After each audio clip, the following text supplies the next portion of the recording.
My name's Cassandra, and this is my home arcade. Yeah!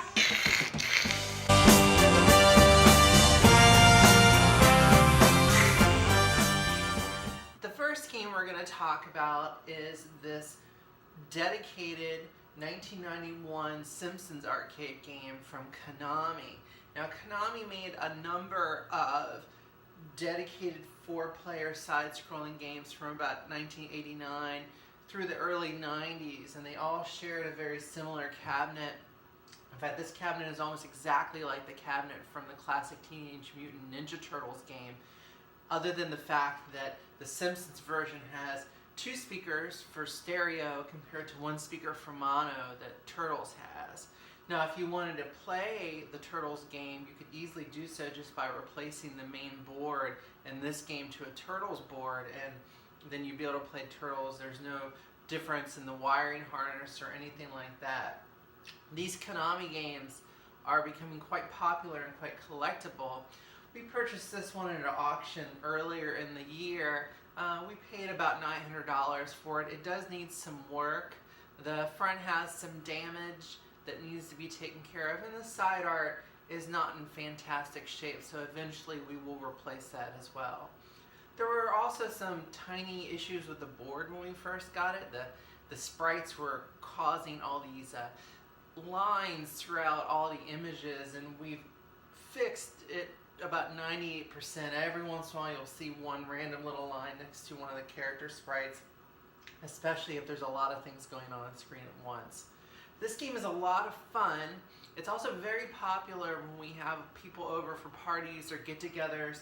You know, I don't think a lot of people had the opportunity when these were in the arcade to play with four people at once, or to go all the way through it, since it's kind of a quarter sucker, and not everyone had about $10 worth of quarters to get through the entire game. And now, of course, since this is my arcade, I can put as many quarters in it as I want to and play it all the way to the end. But just a fun game, and they're becoming harder and harder to find in decent condition. This is going to be a good example. This will restore very well. Next up, we have a dedicated 25-inch monitor version of a Smash TV by Williams. These games originally came in both a dedicated 19-inch monitor, which was a little bit of a smaller cabinet, and this larger deluxe 25-inch cabinet, which not only, of course, has the larger monitor, but has a little more space on the control panel, which is nice because it is two people playing at the same time with two sets of joysticks per player, so it's a little more real estate, makes it a little more fun to play. This is another super popular game when we have people over, I think just because it's two players at once. It's loosely based on the Arnold Schwarzenegger movie The Running Man, so it's overtly violent and very campy to play. It's a lot of fun. A lot of the sound clips are dialogue bits from movies like RoboCop, and they're very tongue-in-cheek. This is a cabinet that I also think is becoming much more difficult to find in good condition because these games kind of got played to death, and I think a lot of these cabinets were converted into other things just because the footprint and the control panel size is so nice. It makes it very easy transitions to other games, especially fighting games that became very popular soon after Smash TV was released. I would actually say that our Smash TV example here is one of the best as far as a surviving unit. It's all original. The only thing we've changed is this marquee. We had a new one made because the original one was really just faded from the light behind it over the years. The red had totally disappeared. We still have the original in case we want to switch it out for originality's sake, but this reproduction one is very nice. It looks good. It's pretty authentic. It looks exactly like the original one we had, except of course the colors are now much more vivid. But this is a great game. I can't ever see us getting rid of this one or trading this one. So moving on, this is the newest game in our collection. This is a 1990 Neo Geo from SNK. Now, this is a game we bought at a vending auction up in Dallas, Texas. We paid about $375 for this game, which is pretty small potatoes to buy a classic arcade game, although the monitor was not working and I had to go through and rebuild the monitor. The flyback was new. I replaced all the capacitors. There were some other small issues with the monitor, but now the monitor's working great. The game works great with no problems. It has some small physical things that we'll address. We just haven't had time to quite get there yet with some other projects. For those of you who don't know, the Neo Geo system is somewhat unique because unlike most other arcade games, if an operator wanted to change the game to another game after the original game had maybe stopped making money, they would have to usually replace all the internals, the control panel, and even sometimes the artwork or paint the game. But with the Neo Geo system, there are cartridges in here, and let's take a look in here real quick. So underneath this control panel, I've already unhooked the control panel internally. If we flip it up, what you'll see inside here is 2 slots for 2 different game cartridges, and these cartridges are just like cartridges you would find in like a Super Nintendo system or like other classic arcade game systems, like even as far back as the Atari 2600. These Neo Geo arcade systems would come with either the ability to have 1 cartridge or up to 6 for the user to choose what game they wanted to play after they put their quarter in. Now right now what we have in here is a multi-game cartridge, which is 161 different Neo Geo games in here. This is a bootleg product, I'm afraid to say, made in China. It works pretty well. Some people have had some complaints about the games not operating correctly online or compared to the original versions, but I've seen no problems or no worries, and a lot of the games are duplicates of different versions of classic fighters. But there's an awful lot of stuff on here to play. Let me just show you how this multi-cart works.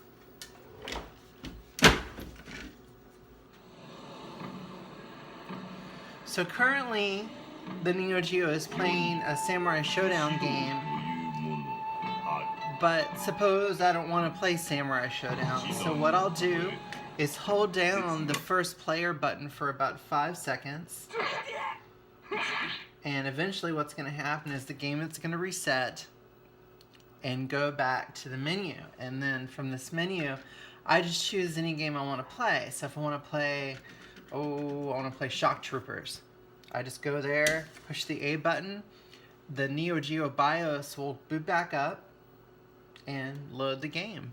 And it's just that simple. We must stop being a crime. The advantage to having a multi-cart like this is very obvious because there are so many games on here. There's something for everybody. And also, if you have a limited space for a game room, I love having a Neo Geo in the game room just because of that wide selection. There are sports games on here, there are action games, there are fighting games, there's lots of different puzzle games, there's even a couple platformers.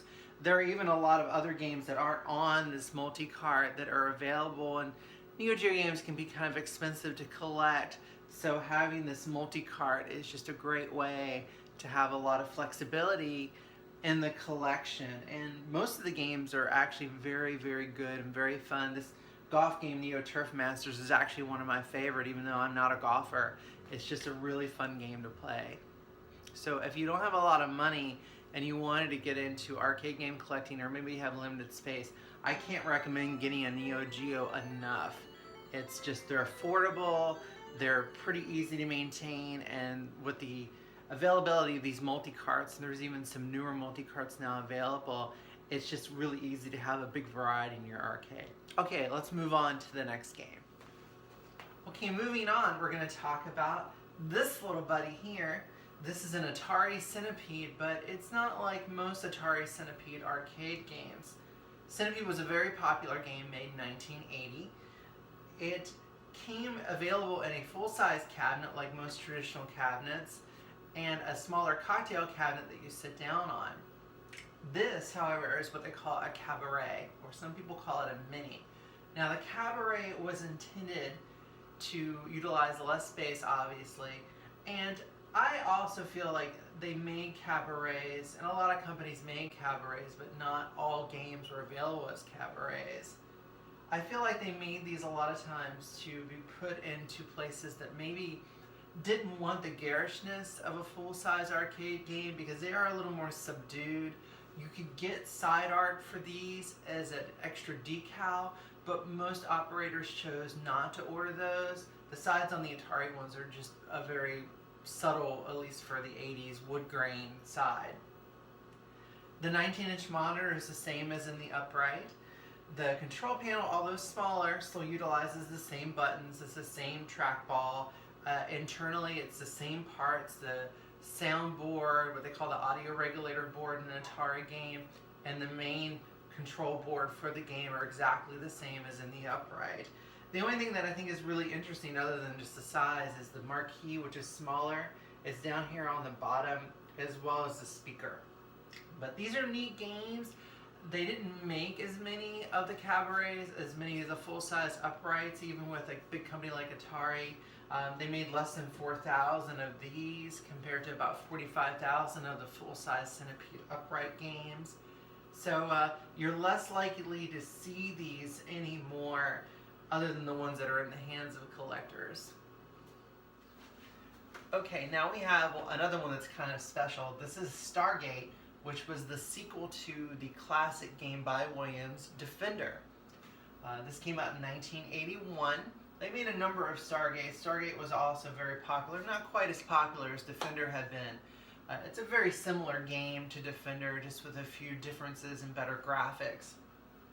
We purchased this game from a gentleman who had had it on his back covered porch for a number of years, and it was in pretty bad shape. It was not functioning. Even though it was complete, there was a little bit of wood damage from water, pest, rodents, that kind of thing. So we really weren't quite sure what we were getting into it. We restored it the best we could and had it working on and off for a while. Now, Williams games from this era all use a very similar system, and it's multiple boards with some rather haphazard connectors that are prone to failure and RAM and ROM issues. It would work for a while, then give us problems. We would go back and fix and address other problems. It would work for a while, and the cycle went on for a bit. Now, since this is not a prime example, it was never really a mint example to begin with. We decided to take out all the original components, save them, not modify them, and take off the original control panel, again, save it, not modify it. So if we wanted to go back and restore it as original again, it's an easy switch. And we put in here what's called a J-Rock board. Now, there's a lot of emulator systems and multi-game systems that a lot of people put in classic arcade games, which I'm personally opposed to, because a lot of times these multi-games use emulation, which is not the same game. It's usually the code is the same, but the game does not play correctly. It either plays too quickly or too slowly. Enemies aren't drawn correctly, and it's just a different feel, or they use modern joysticks. It's not the same. But with this J-Rock board, what it does is it is exactly the same hardware and exactly the same code in the ROMs as the original game was. So there is absolutely no difference between playing the J-Rock version board of this game and the original game. The advantage, of course, is it's modern as far as its design, so you don't run into all the inherent problems you run into with the Williams architecture from the early 80s that was woefully not reliable. The other thing this game does now is really, really pretty cool, so let me show you that. Alright, so the control panel has been replaced with a new control panel that allows to have two joysticks and an extra button or two compared to the original Stargate. These are leaf switch joysticks. They're new reproductions, but leaf switch is what the joysticks were originally in the 80s. Same thing with the buttons. They're not the more modern push buttons, so it still feels and acts like an early 80s game with these reproduction parts. As you can see, it's playing Stargate right now, and it will boot up to Stargate just like the original game did with the test patterns and everything. Again, absolutely no difference. But if I don't want to play Stargate, I can hold down the first and second player button for a moment, and it brings up this menu. This menu allows me to pick and choose any of these classic Williams games. Defender, there's our Stargate, Robotron, Joust, Bubbles, which is, I don't think a lot of people know about Bubbles, but it's a super fun game. Splat, another rare Williams game that I don't really care for too much, to be honest with you. Blaster, and even SinStar, which is interesting just because SinStar is actually a game where the monitor is vertically oriented. It will still play correctly, however, even though the game will look like it's going the wrong way. It will actually operate correctly. But this allows you to play any of these games, which is just fantastic because it uses the same hardware. There's absolutely no difference between this and the real game. If you had the real game, it's just because it's not an emulator, it's actually the hardware thanks to this J-Rock board. And it makes it a little more useful. And like I was saying before, for some reason we decided to totally restore it back to what it was. We have all those components to do so. But this makes the game much more usable. It allows, especially when we have people over, to play their favorites. Everyone loves to play Joust. I personally love Robotron. These Williams games, some of them are getting very expensive to purchase, so it allows you to have, all these different games in one cabinet, especially a cabinet, in my eyes, that was doomed to be almost thrown away by the time we got it. It was in such poor shape, so it's been brought back to life. It's now something usable and enjoyable for everyone. Someone shoved in the corner, but nobody puts Miss Pac-Man in the corner, right? Because Miss Pac-Man is the best-selling arcade game of all time. They made more of these games than any other arcade game in history, including this full-size upright, which is probably the classic Miss Pac-Man that most people grew up with, the smaller sit-down cocktail, and also a small cabaret size. The strange thing about Miss Pac-Man was that the original Pac-Man was developed by the Japanese company Namco and then licensed for American use by Bally Midway. Well, Bally Midway actually developed Miss Pac-Man on their own from another game called Crazy Otto by a smaller company that was making a kit to modify Pac-Man.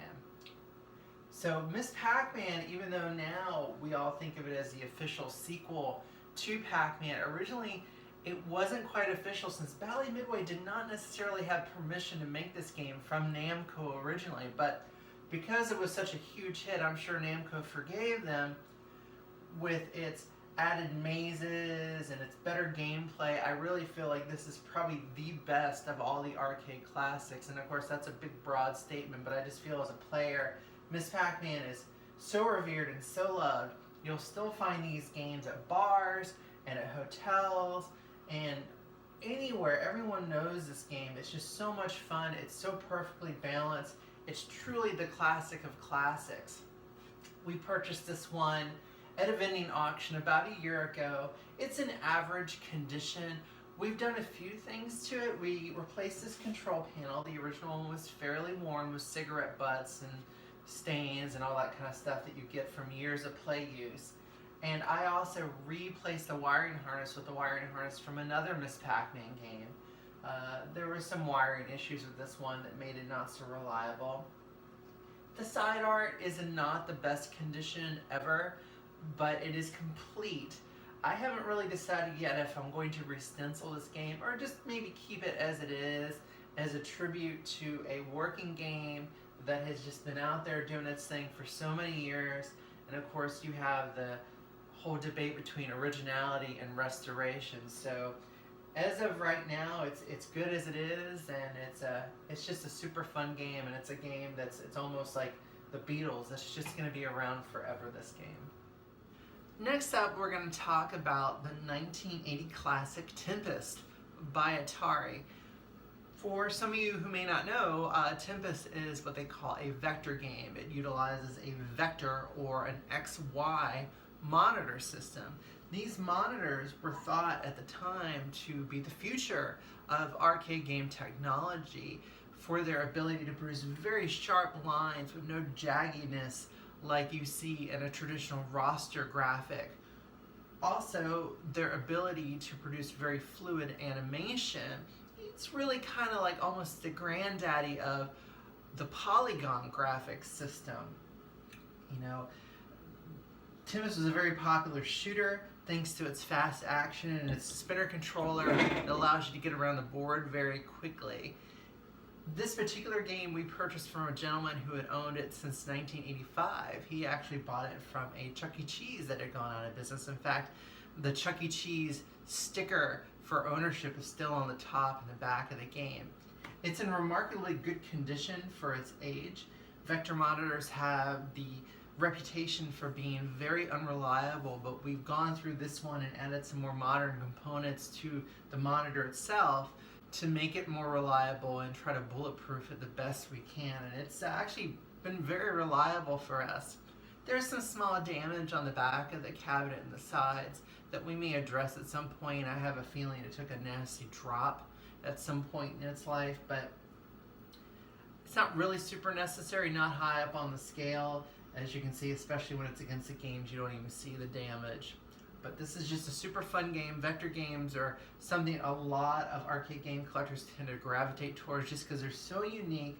The thing I've always found very interesting about Tempest was it was a big arcade hit, but because of the uniqueness of the game with the Vector monitor and also with just the speed of the processor that would have been needed, there were no official home versions ever released. There were prototypes that came out over the years for the Atari 2600 and the Atari 5200, but back in the day, this is one of the few Atari arcade game hits that never saw a home release just because they couldn't do it justice on those old home systems. The last game in the collection is actually my personal favorite. This is a 1986 Outrun Cabaret cabinet by Sega. This game just went through a very extensive restoration over the last 4 months. It's the biggest project I've ever undergone as far as restoring one of these games. We stripped it all the way down to its bare cabinet, rebuilt and retooled all the components, repainted the cabinet, rebuilt a lot of the damage. If you go on my website, which I'll put like down here somewhere, like the title, you can actually see the entire restoration process we went through with this game, including a lot of reproduction parts. These control panels are usually always broken, which ours was. I got a gentleman from Europe to make me a fiberglass reproduction. These toppers are usually always missing. I've only actually seen one original topper my entire life of collecting over the last 20 years. This is also a reproduction. I'm sure a lot of these were broken off by patrons, or maybe the operators never even bothered to put them on originally. Outrun is, in my opinion, one of the all-time classics because of a lot of different things. You have fantastic music. It gives you the ability to choose your music via a virtual radio station at the beginning of the game. Also, unlike most racers, you can actually choose which path you want to go down, which enables you to have 5 different endings of the game if you're lucky enough to get all the way to the end. I also think Outrun is great because a lot of racers up until this point were kind of punishing to play. They weren't a lot of fun because the physics were not exactly true to racing, or they were way too true to racing, and everyone just wants to fly around the corner at 300 miles per hour no matter if it's realistic or not. So Outrun allows you to do these things. Is it a realistic driving simulator? Absolutely not, but it's just a lot of fun to play. It's just a great game. It's the one game I've had in my collection. This is the second Outrun I've ever owned that always makes me smile. I'll never get rid of this one. It's the reason I started collecting because I just have so many memories of playing this game as a kid, even versions like for my Sega Master System or my Atari ST computer. I enjoyed all of them. So this one's my favorite, and just because it's my favorite. So that's my collection. They're actually all about to be packed up and moved to our new house in Seattle, where I'll have a lot more space for arcade games. So I'm hoping to add maybe 4 or 5 more arcade games in the next year or two to the collection. Until then, you can check out my website if you want to. I'm also on the website known as VAPS. This is my screen name on VAPS if you're curious or you want to talk to me. But hope you enjoyed the video. Thanks for watching. And if you're a collector, happy hunting. That's always a super fun part of the collection. And I'll see you later. Bye. Yeah.